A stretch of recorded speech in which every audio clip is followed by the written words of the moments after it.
Hey there, it's me, Eden. If you are new to the channel, then please subscribe to my channel and visit my Patreon page for early access. Link in the comment, thanks. My face must have revealed my shock, because she paused to laugh gently. Sorry, I suppose I should have asked permission. I did not reply, but now nearly on top of me, she smiled at me, as she gently eased the socks back into a better shape. She paused when she had finished, not taking her eyes from mine.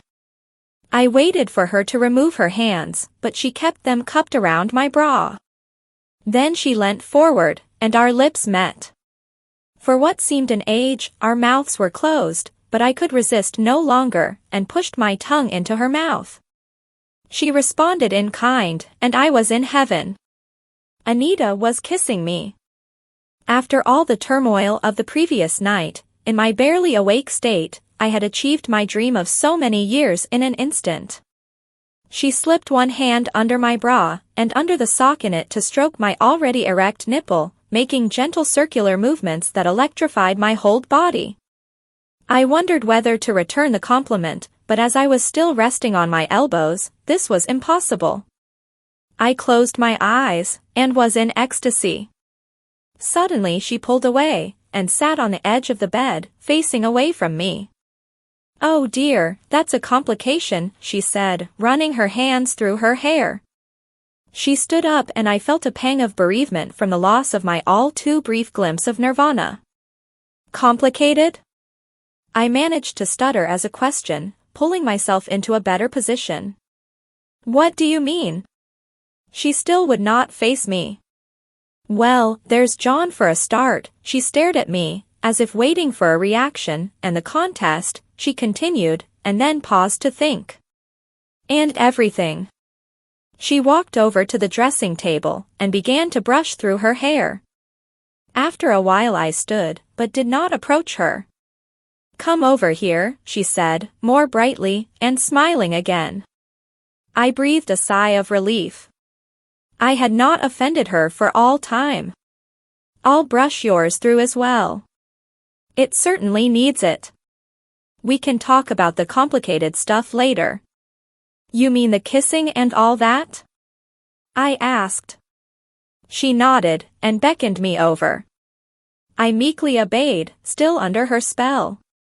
She stood as I got there, and began running the brush through the wig, straightening and styling it with her hand. Her eyes were fixed on my hair as she did so, not meeting my adoring gaze. When she had finished, I leant forward to kiss her again, but she gently pushed me away, holding a finger to my lips.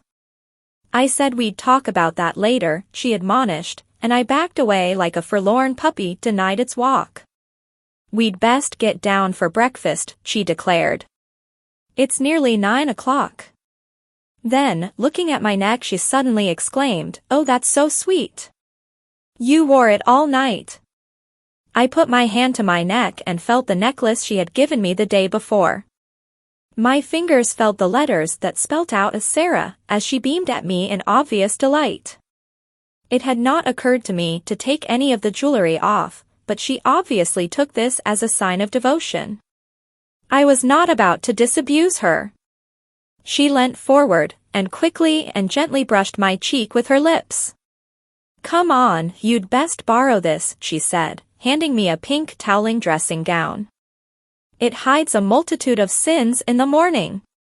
I slipped the dressing gown on, and felt slightly less apprehensive about appearing as a girl for breakfast with her parents. She managed to find herself a white silky dressing gown, and put this on over her pajamas. It occurred to me that this was the first time for nearly 24 hours that she was more femininely dressed than I was, and I felt as if perhaps we had turned a corner in some bizarre symbolic way. The impression evaporated when we got to the kitchen. Hello, girls. Anita's mom greeted us brightly. Help yourself to whatever you want. Are you okay with cornflakes, Sarah? Anita asked me, opening a cupboard with a range of cereals in it. Yes, I responded simply, although cringing internally at her use of that name for me. We ate our cornflakes at the breakfast bar where Nikki had fixed me up with my jewelry the day before. Anita and her mom discussed the health and happiness of some of their relatives, none of whom I had ever heard of before. I was fully occupied by trying to eat my breakfast in what I thought would be an appropriately feminine manner. Her father walked through from the lounge with a carefully folded newspaper. "Oh hi," he said brightly, but with an absent note, as if he had forgotten I was staying. He put the newspaper down and put the kettle on. "Are you playing today, Anita?" he asked. I looked at her, wondering what this referred to. "Well," she replied, "I know Colette's not going down today, so I haven't got anyone to play with." "What about Sarah? Doesn't she play?" They both turned to look at me. "Play what?" I asked, quietly as I could. "Tennis," Anita declared. I suddenly remembered that Anita was a keen tennis player, a member of the local club, and allegedly quite good. "Oh no," I stumbled my reply. "No, I don't really play." "You told me you'd played for your school in Newcastle," Anita suddenly announced. I was speechless. The Newcastle fiction had suddenly sprung a new dimension. "Well, that should be good enough," Mr. Robinson declared. "You can both come down with me. I'm playing Roger, so it shouldn't take too long." Anita smiled at him. My mind raced for something to say to get me out of this. "I'm afraid I've not got a racket with me," I announced, trying to make it sound final. "Not a problem," Mr. Robinson declared. "Anita's got at least 4. She can lend you an outfit to wear as well, can't you, Anita?" Anita looked at me conspiratorially. "No problem," she said, smiling. She winked at me. "I'll sort one out for you." I opened my mouth to speak, but could think of nothing to say. Anita's dad passed me a cup of coffee, for which I managed a quick thank you. The conversation returned to relatives, and I was not expected to join in. Anita finished her coffee before me. She smiled at me, as her parents discussed the marriage of some obscure cousin, and then suddenly leapt off her stool. "I'll just have a quick wash," she announced. "I'll sort you out something, Sarah, and put it on the bed." With this, she disappeared. I tried to drink my coffee quickly, so I could track her down, but it was too hot. Eventually, I managed it, made my excuses, and rushed up the stairs. I hesitated outside the closed bathroom door. "Is that you, Sarah?" Anita's voice came from inside. I hesitated. We were alone, so there was no need for me to be called Sarah, but I could see Anita's point. She was not to know if it was me or one of her parents. "Yes," I replied, blushing at the admission. "I've left some things for you on the bed. I'll be out in a minute." I stood in the hallway for a moment, reluctant to move. I listened to the sound of splashing water, and felt a desperate urge to join Anita to continue our kissing. I shook my head, however, knowing that listening to her wash was akin to stalking. I opened the door to her bedroom and walked in.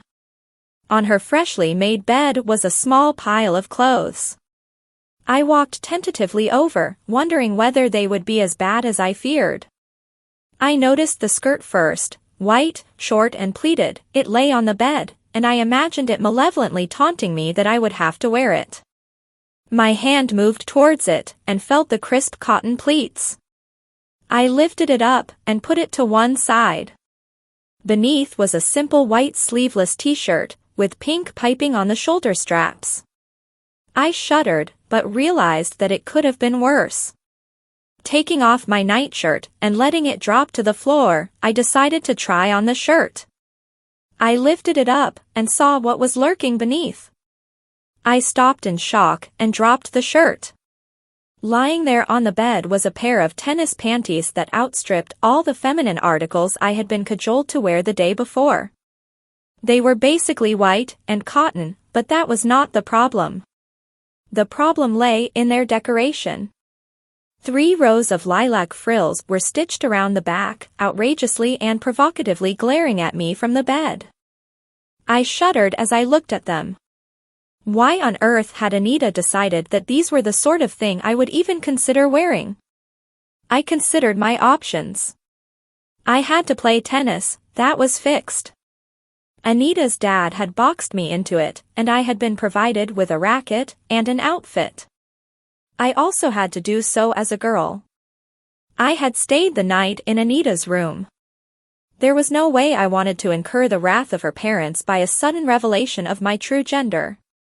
Much as I might not want to, I also recognized that girls wore short skirts to play tennis.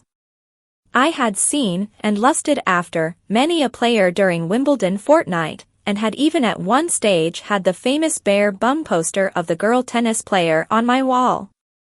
Oh yes, I was fully aware of what girls wore to play tennis, ingrained from any number of erotic fantasies. I also considered the progress I was making with Anita. She had kissed me, and even fondled my nipple, although in some ways my upbringing told me the roles should have been reversed. Did I really want to upset her now by rejecting her choice of tennis wear? I decided that the skirt and t-shirt were fair enough on this basis. I picked up the shirt from where I had dropped it and slipped it over my head. I pulled it down, over my bra, and straightened it as best I could. I then looked at the skirt again. It was hideously and ridiculously short, hardly more than a pelmet for my groin. For the first time I noticed that it wasn't pleated all the way around. At the front, there was one panel that was plain. I hated it, and all my instincts told me to refuse its taunting sneers daring me to put it on.